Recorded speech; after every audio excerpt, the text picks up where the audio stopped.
नमस्कार। आज हम 5G के उस कमाल के करतब को समझने वाले हैं जो हर पल, हर मिलीसेकंड होता रहता है। ये एक ऐसी पहेली है जिसके सुलझने की वजह से ही हम सब बिना रुके वीडियो देख पाते हैं, फिर चाहे हमारे आसपास हजारों लोग भी क्यों न वही काम कर रहे हों। चलिए, इस स्मार्ट टेक्नोलॉजी की दुनिया में चलते हैं। कभी सोचा है इसके बारे में? एक ही सेल टावर है, हजारों फोन्स हैं और हर कोई हाई डेफिनेशन वीडियो देख रहा है बिना किसी बफरिंग के। ये आखिर मुमकिन कैसे होता है? ये कोई जादू नहीं है, बल्कि ये है बहुत ही शानदार इंजीनियरिंग का कमाल। इसका सारा राज छिपा है नेटवर्क के दो सबसे कीमती खजानों में। एक है समय और दूसरी है फ्रीक्वेंसी। 5G इन दोनों को इतने छोटे और सटीक टुकड़ों में बांट देता है कि हर किसी को अपनी बारी मिल जाती है। और मजे की बात यह है कि किसी को पता भी नहीं चलता कि उसे इंतजार करना पड़ा। तो चलिए, इस पहेली का पहला हिस्सा सुलझाते हैं, समय। आखिर 5G टाइम को मैनेज कैसे करता है? इसे एक सुपर फास्ट घड़ी की तरह समझिए, जो हर सेकंड को हजारों हिस्सों में तोड़ देती है ताकि किसी की भी बारी कभी मिस ना हो। इसे ऐसे समझते हैं, सबसे पहले है 10 मिलीसेकंड का एक फ्रेम, फिर हर फ्रेम को 10 सब फ्रेम में बांटा जाता है जो हुए एक एक मिलीसेकंड के, और फिर हर सब फ्रेम को स्लॉट्स में तोड़ा जाता है और असली खेल यहीं पर होता है। तो ये स्लॉट है क्या चीज?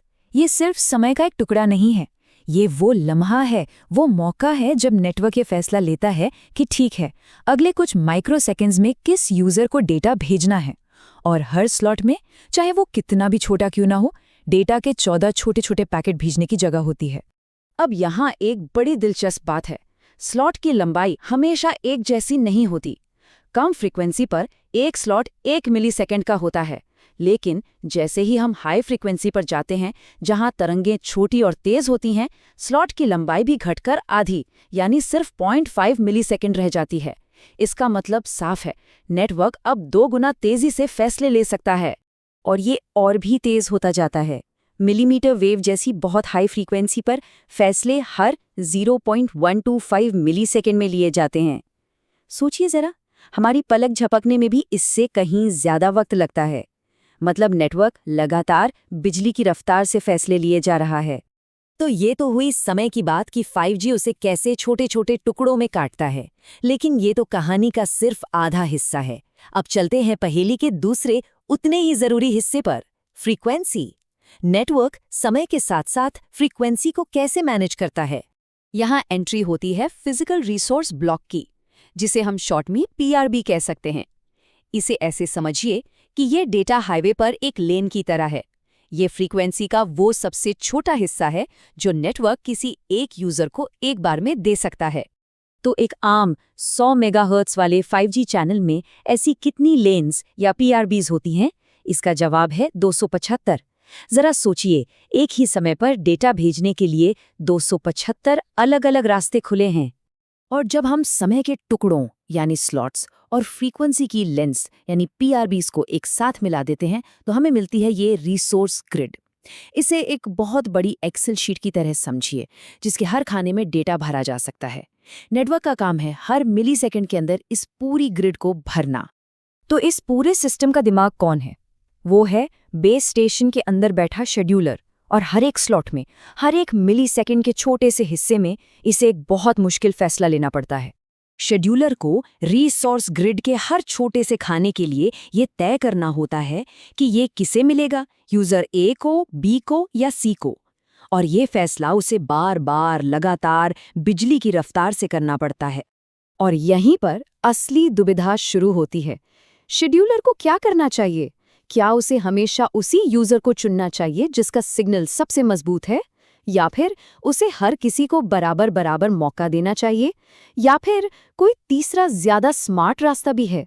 तो चलिए, इन 3 तरीकों को जरा करीब से देखते हैं। लालची, निष्पक्ष और स्मार्ट। हर एक के अपने फायदे और नुकसान हैं, लेकिन असली विजेता सिर्फ एक है। देखिए, पहला है मैक्स रेट या लालची शेड्यूलर। ये हमेशा बेस्ट सिग्नल वाले को चुनता है। स्पीड तो जबरदस्त मिलती है, पर ये बाकियों के साथ नाइंसाफी है। दूसरा है राउंड रॉबिन, जो सबको बराबर मौका देता है। ये पूरी तरह से निष्पक्ष है, पर बहुत धीरे काम करता है।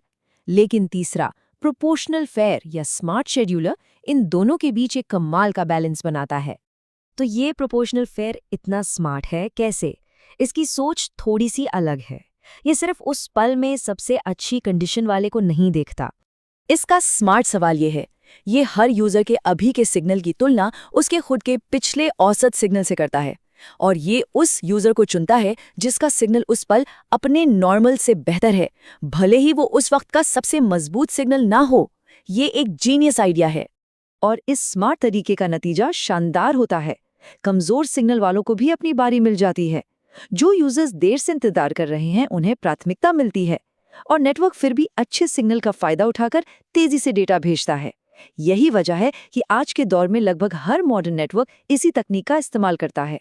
तो चलिए अब सारी कड़ियों को एक साथ जोड़ते हैं और देखते हैं कि ये स्मार्ट शेड्यूलिंग उस स्टेडियम वाली बड़ी समस्या को असल में हल कैसे करती है। ये रही हमारी रिसोर्स ग्रिड, लेकिन अब ये काम कर रही है। ये यूजर्स से भरी हुई है। देखिए कैसे हर स्लॉट और हर पीआरबी को अलग अलग यूजर्स को दिया जा रहा है। शेड्यूलर लगातार इस पजल को सॉल्व कर रहा है, इस ग्रिड को सबसे अच्छी तरीके से पैक कर रहा है ताकि कोई भी रिसोर्स बर्बाद न हो और ज्यादा से ज्यादा लोगों को बेस्ट सर्विस मिले। तो कुल मिलाकर यही है 5G का वो शानदार करतब, एक तरह की पैकिंग प्रॉब्लम जिसे हर मिलीसेकंड में सुलझाया जा रहा है और जिसमें सबको साथ लेकर चलने की कोशिश और तेज रफ्तार दोनों का ध्यान रखा जाता है। और ये हमें भविष्य के एक बहुत बड़े सवाल पर लाकर छोड़ता है।